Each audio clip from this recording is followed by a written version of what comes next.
네, 오늘장 모닝입니다. 토마토 투자클럽 권혁 전문가 함께하겠습니다. 안녕하세요, 전문가님. 반갑습니다. 네, 한 주의 문을 또 열어주십니다. 지난주에는 앞서 보신 것처럼 좀 분위기 좋았잖아요. 코스닥이 조금 뒷심이 부족하긴 했지만 거래소 쪽으로는 뭐 분위기 최고 아니었나라는 생각 듭니다. 어떤 부분들 눈에 좀 들어왔나요?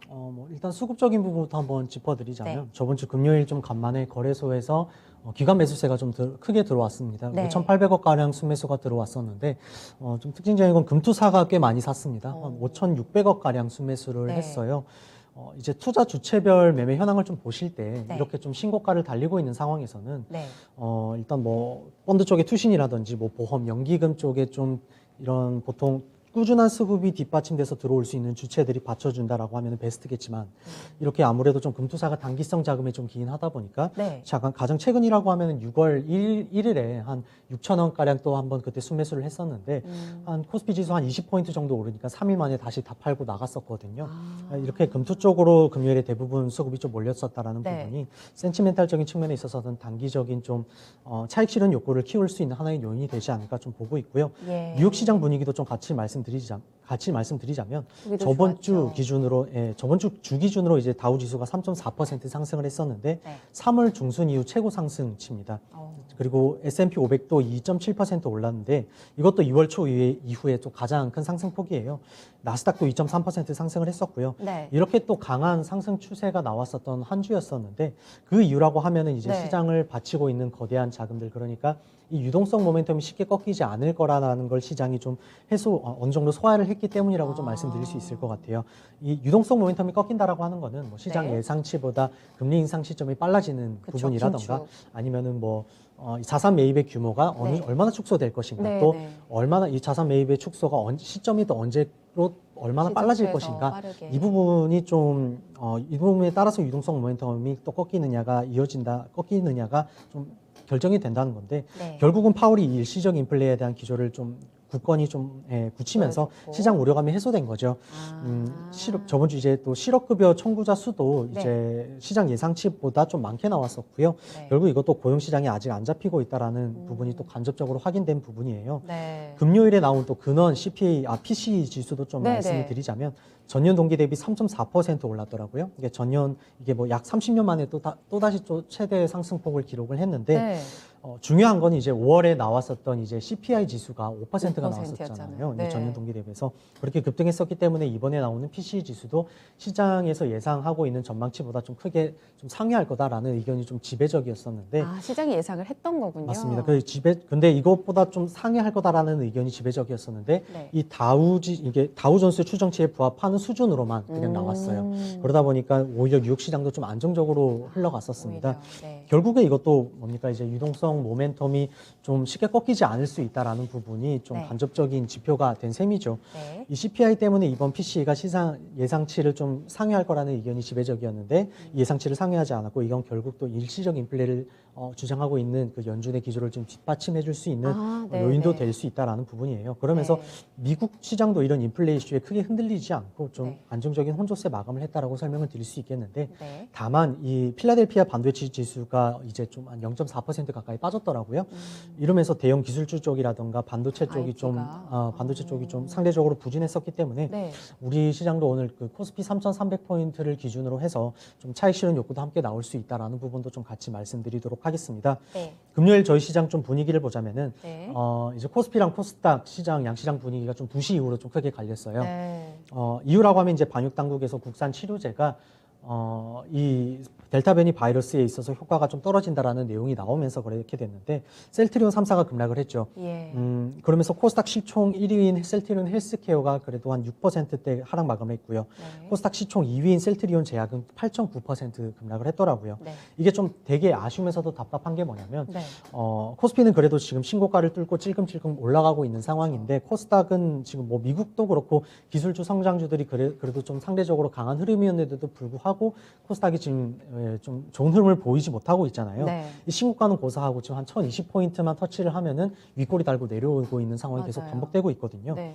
아무리 좀 주도주가 없는 상황이다 아무 좀 주도주가 없는 상황이라고 하더라도 이렇게 좀 코스닥이 좀 가려고 하면은 당연히 좀 이렇게 제약 바이오주가 어느 정도 좀 받쳐주는 장세가 마련이 돼야 되는데 이렇게 최근 코스닥 1, 2위 이 셀트리온 주들이 최근에 이 레키로나 주들의 임상 3사 결과가 좀 긍정적으로 나오면서 좀 올라가나 싶더니 맞아요. 이렇게 다시 급락을 한 부분이 좀 되게 답답한 아쉽다. 부분인 거죠. 예. 네네. 그래서 심지어 또 금요일 거래대금 상위 종목, 그러니까 공매도 거래대금 상위 종목 순서대로 좀 말씀드리자면 네.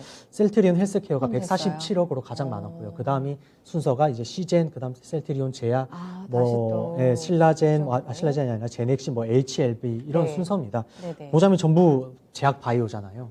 답답한 흐름이긴 하지만 이렇게 그래도 일단은 그 시간외에서 좀 셀트리온 헬스케어랑 제약도 1%대 반등이 좀 나왔고요. 나왔어요. 시간에 거래된 종료가 된 이후에도 이제 셀트리온 쪽에서 좀 반박이 나왔습니다. 델타 변이 효과에 대해서 지금 동물 연구도 진행 중이고 좋은 결과를 기대하고 있다라고 하면서 반박도 했기 때문에 오늘 일정 부분 좀 반등도 기대해 볼 수 있겠는데요. 다만 여기서 좀 추가적으로 더 떨어진다라고 하더라도 일단 네. 좀 하단 부분에서는 좀 매수세가 뒷받침되면서 밑꼬리를 다는 흐름이 나오지 않을까 생각을 하고 있고요. 아, 네. 그리고 또 금융지주사, 보험사 네. 쪽이 좀 강한 흐름이 나왔죠. 네. 전반적으로 이쪽 흐름은 오늘도 좀 긍정적으로 보고 있습니다. 오, 어떤 일단 그 재료인가요? 전날에 미국 은행들에 대한 그 스트레스 테스트가 진행이 됐었는데 모든 은행들이 다 통과를 했어요. 이게 어떤 걸 의미하냐면 그만큼 이제 코로나라던가 이런 좀 불확실한 상황에 놓여 있더라도 이런 은행 업계들, 금융 업계가 지금 충분히 대처 가능한 상황이라는 그 자본 건전성을 지금 뒷받침해주고 있는 상황이라는 부분인 건데요. 네. 이 부분에 있어서는 우리나라 이 금융업계들도 충분히 1분기 실적이 굉장히 좋았었기 때문에 우리 금융업종도 분위기가 좀 이어졌었다라는 부분 좀 말씀드리겠고요. 네. 특히나 이제 또 이주열 총재가 연내 금리 인상 가능성에 대해서 좀 강하게 말을 네. 피력을 했죠. 정말 간만에 그래서 우리 시장이 좀 연준에 대한 뷰를 보는 것만큼 우리 시장에도 좀 관심을 가졌었던 날이었는데 네. 이 금리 인상 시점이라든가 횟수에 대해서 좀 생각을 해보자면 네. 연내 금융위의 이 통화회의가 7월에 한 번 있고요. 또 예. 8월에 있고 9월에는 없습니다. 그리고 10월, 11월에 있는데 7월에 당장 금리 인상을 하기에는 좀 무리가 있고요. 정말 빨라봤자 8월이 될 겁니다. 그럼 8월에 만약 금리 인상을 하게 되면 9월은 없고 10월, 11월에 한 번 더 일어날 수 있거든요. 그래서 이런 기대감 플레이를 가져가기 위해서는 보험이나 은행 쪽에 좀 단기적인 모멘텀이 아직도 좀 유효한 상황이라고 말씀을 드릴 수 있겠고요. 또 이번 그때 금요일에 이주열 총재의 질의응답 발언 후에 질의응답 시간이 또 있었습니다. 네. 이때 또 GDP 갭에 대한 말이 나왔는데 이 GDP 갭이라고 하면은 실제 GDP 수치랑 잠재 GDP 수치 이것의 이 차이를 GDP 갭이라고 해요. 전망과 실제치의 차이. 맞습니다. 근데 이 GDP 갭이 일단 2012년도부터 쭉 마이너스였어요. 무슨 말이냐면 네. 잠재 성장률에 비해서 실제 성장률이 늘 따라가지 못했다는 거죠. 늘 밑에 있었다는 건데 네. 이 이주열 총재가 내년 상반기에는 이 GDP 갭이 플러스권으로 전환될 거다고 말을 했어요. 예. 그러니까 이게 실제 성장치가 잠재 성장률을 충분히 따라잡는다라고 네. 말을 한 거죠. 네. 이 멘트에 대한 이 한은의 진정성이 어느 정도냐에 따라서 이 연내 금리 인상이 뭐 한 번이냐 두 그렇겠네요. 번이냐에 또 갈릴 수 있는데 네. 근데 이게 일단 정식 브리핑 시간에 있었던 게 아니라 일단은 그 질의응답 시간에 그쵸. 있었다라는 네. 부분에 있어서 좀 더 상황을 봐야 되겠고요. 네. 일단 뭐가 어찌됐든 이 금융 섹터는 최소 7월 정도까지는 어느 정도 이 기대감만으로도 수익 구간이 나올 수 있는 부분이 있다라고 좀 말씀을 드리고 있고요. 다만 은행 쪽을 매매를 하실 때는 좀 중요한 게 네. 지금 장단기 금리 차의 변동성이 심하잖아요. 네. 그러니까 업데이트를 좀 하시면서 매매를 하셔야 되는데 네. 일단 수시는 단기 자금이죠. 그리고 예. 대출이라고 하면 또 장기입니다. 그래서 이 장단기 금리 차가 벌어지면은 이제 NIM이라고 순이자 마진이 네. 좋아져요. 그래서 순이자 마진이 반대로 좀 안 좋아지는 거는 이 장단기 금리 차가 좁혀지는 걸 말하겠죠. 네.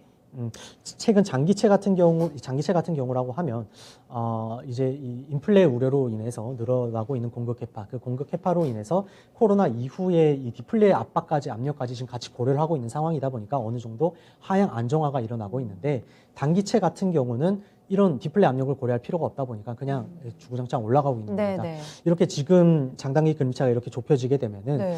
방금 말씀드린 은행의 순이자 마진이 안 좋아지는 실적이, 거겠죠. 네. 그래서 이렇기 때문에 최근 변동성이 심한 이 장단기 금리차는 좀 금리도 좀 꾸준히 업데이트를 하시면서 네. 추세 매매를 하시면은 리스크 관리는 덤이고요.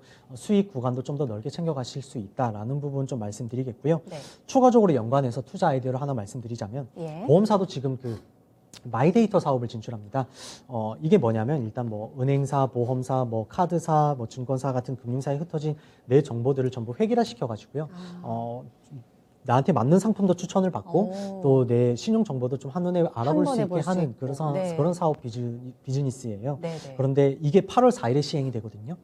이 가장 큰 수혜라고 하면 이제 대형 플랫폼 업체 뭐 네이버 파이낸셜이라든가 네. 카카오페이 같은 대형 플랫폼 업체가 되겠지만은 예. 일단은 여기에 마이데이터 사업에 지금 예비 허가라든가 본 허가에 신청을 넣어둔 기업들에서 이런 서비스를 제공하는 업체들 쪽으로 좀 가려서 보시라고 말씀을 범주 드리겠고요. 안에서요. 네. 그렇게 되면은 일단 이 금리 인상에 대한 수혜도 같이 가져가시면서 동시에 이런 8월 4일에 있는 단기적 모멘텀도 같이 취할 수 있는 그런 부분에 있어서 좀 전략을 취해 보시라 이렇게 좀 정리를 드리도록 하겠습니다. 네, 알겠습니다. 추가적인 힌트까지 주셨어요. 사실상 지난주 금요일 브리핑만 들어도 추가적으로 시세를 낼까 특징주에 대한 답들이 많이 나옵니다. 본격적으로 그럼 오늘의 장은 어떤 점을 봐야 되는지 조금 더 구체적으로 들어볼게요. 말씀해 주신 대로 그럼 성장주 조금 약하고 계속 좀 민감주가 다시 또 깃발을 잡게 되는 이런 분위기일까요? 일단은 그쪽 분위기에 있어서는 계속 네. 추세적으로 가야 되는데 그걸 보기 위해서는 또 거시적인 인사이트를 계속 네, 확인하면서 네. 탑다운 방식으로 매매를 해야 되는 게 맞아요. 근데 제가 이 5, 6월까지만 하더라도 네. 이 시장의 가장 큰 이슈가 인플레였고 테이퍼링이었다 보니까 네. 시장을 볼 때도 방금 말씀드린 것처럼 좀 거시적인 인사이트를 보고 탑다운 방식으로 매매를 해야 됐던 게 종목을 맞았는데 좁히고. 네. 근데 제가 저번에 나와서 이 인플레는 이제 이 변수에서 좀 상수화될 거라고 상수화된다고. 말씀을 좀 드렸었죠. 그렇게 네. 드린 말씀이 좀 구체화해서 좀 무슨 말씀이냐면 이게 무슨 말이냐면 이제 시장은 좀 개별 종목에 집중을 해야 된다라는 말씀을 좀 드리고 싶어요. 네. 그래서 제가 좀 최근에 좀 이슈들을 토대로 어떤 종목군들을 보시면 좋은지 네. 좀 설명을 드리려고 힌트 좀 하는데 주세요. 저번 주에 일단 미국에서 일단 1분기 GDP 성장률이 발표가 됐는데 전분기 대비 연율 6.4% 성장한 수치가 나왔습니다. 네. 코로나 기저효과가 있었던 작년 3, 4분기를 제외하면은 2003년도 3, 4분기 이후로 최대 수치예요. 이게 2분기에도 연 8.2%에서 10% 가까운 성장을 예측하고 있는 상황이니만큼 네. 우리나라만 하더라도 제가 앞서서 그 GDP 갭을 좀 말씀을 드렸는데 이 GDP 갭도 2012년도부터 마이너스였다가 내년 상반기에 이게 플러스 전환된다라고 말을 하잖아요. 네. 이렇게 결국에 이 미국에서부터 지금 글로벌적으로 어마어마하게 풀린 유동성으로 인해서 GDP가 이렇게 같이 성장하는. 오르게 되는 건 이 시장 사이클에 따른 인과관계로 보시면 당연한 인과관계로 보시면 되겠고요. 네. 제가 이렇게 최근 한은 총재부터 발언을 한 부분부터 이렇게 미국 나온 지표도 GDP 지표도 있다 보니까 계속 이 GDP를 말씀드리는데 이걸 말씀드리는 이유는 이 GDP와 광고 시장의 성장률 관계를 좀 말씀드리고 싶어서 그래요. 이 부분에 대해서 제가 사진 하나만 좀 보여주시면요. 어떤 자료인가요? 기본적으로 일단 국내뿐만이 아니라 네. 이 전 세계 광고 시장 자체가 이 GDP 성장률과 좀 유사한 상관관계가 있다는 부분을 좀 말씀드리고 싶어요. 이유는 단순합니다. 이렇게 경기가 좋으면 기업들은 QA 증가에 목표를 둬요. 그래서 네. 제조업은 증설을 하겠죠. 네. 그리고 반대 다른 업종들이라고 하면 일단은 광고비를 이렇게 늘려서 가장 먼저 고객 회파를 좀 가져오려고 하고요.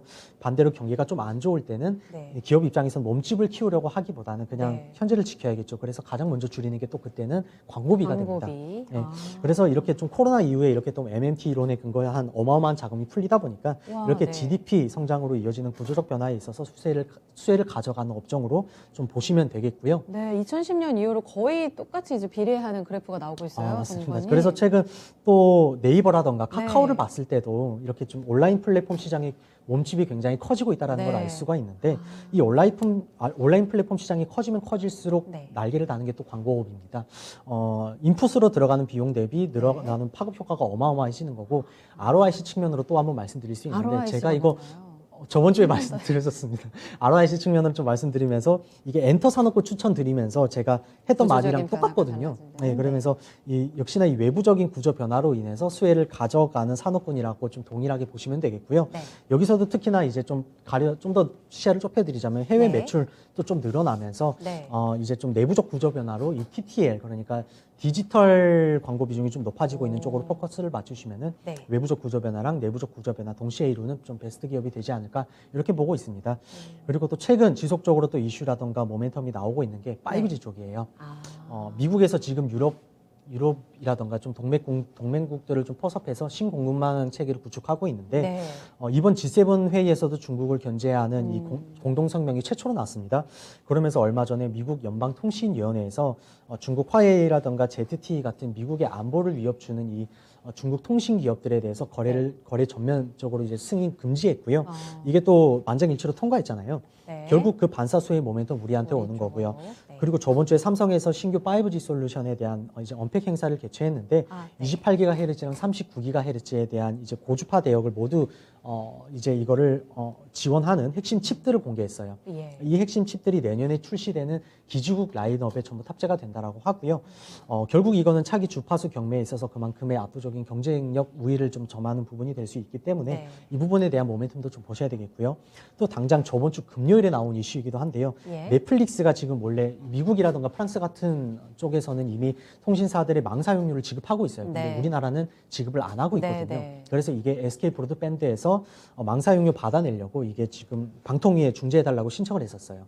근데 넷플릭스 입장에서는 이 망 사용료를 지급하기 싫다 보니까 그렇죠. 이것에 대해서 중재를 거부하는 네. 취지로 또 소송을 했습니다. 근데 그 소송에 있어서 넷플릭스가 패소를 한 졌어요. 거고요.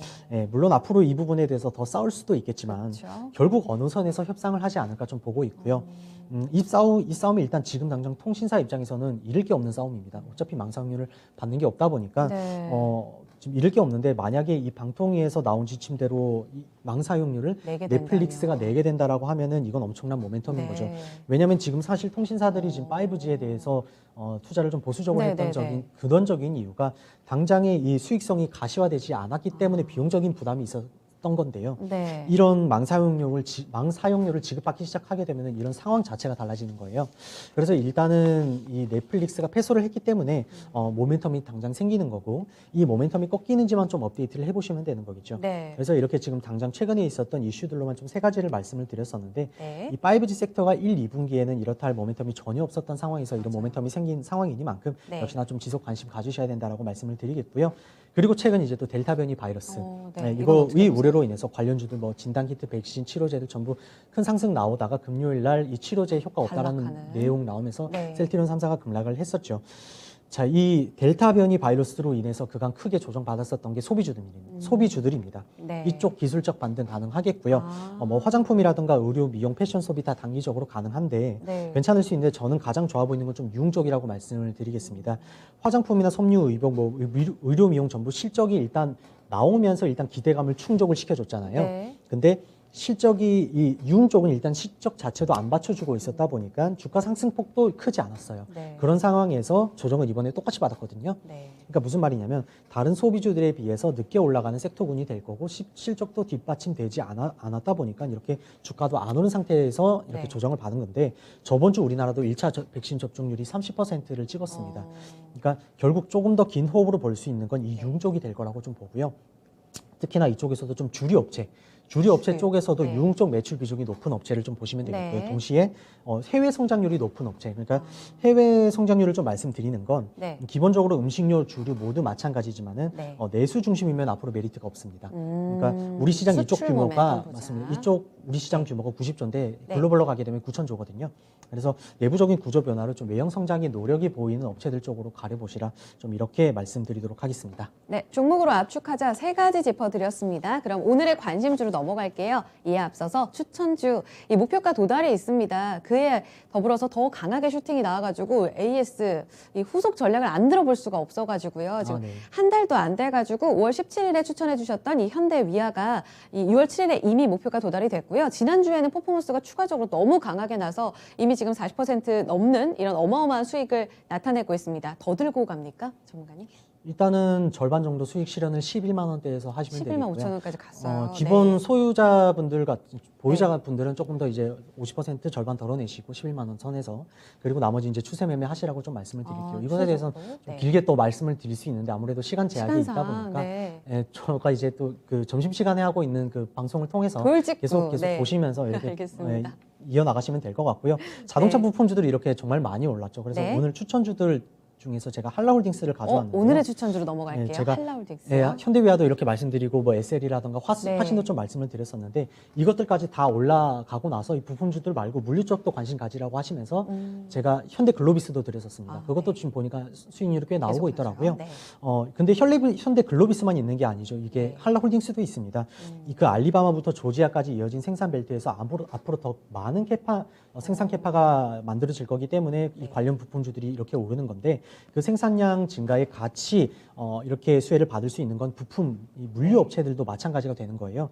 특히나 그 생산 벨트 지역에 물류 거점을 두고 있는 업체들 현대글로비스랑 한라홀딩스는 모두 이 지점에 물류 거점을 두고 있고요. 특히나 이 좀 가치도 저평가인 부분 좀 말씀드리겠는데 주요 자회사 중에 만도가 있는데 이 만도의 지분 가치만 하더라도 9천억이 되거든요. 근데 시총이 지금 4천억대입니다.